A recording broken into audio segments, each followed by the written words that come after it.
এগুলো কি? বাজারে কিনতে যে পাওয়া যায় না, যে শোলা কচুগুলো।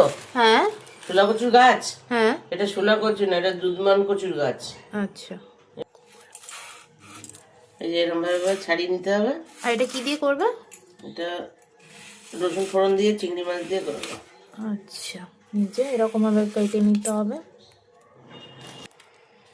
এটা কি? কচু শাকের ডাঁটাগুলো সিদ্ধ করছি। ওই যে গাছটা সিদ্ধ করলাম না, সিদ্ধ করার পর এরকম এসছে। ওই যে কড়াইতে সর্ষের তেল দিলাম, এই যে তেলটা গরম হয়ে গেছে, জিরে তেজপাতা শুকনো লঙ্কা ফোড়ন দিলাম।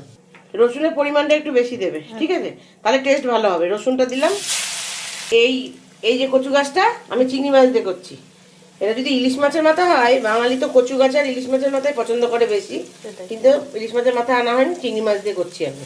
এই যে ভাজা হয়ে গেছে, এটা দিয়ে দিলাম।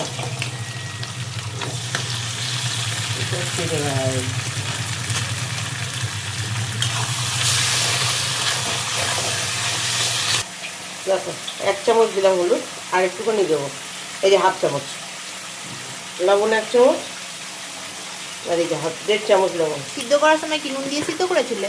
না, 1 চামচ, 2 চামচ, 3 চামচ। ফাইনাল লুক দেখে নাও কচু গাছের কেমন এসছে বলো। চলো, গরম গরম ভাত দিয়ে পুরো একদম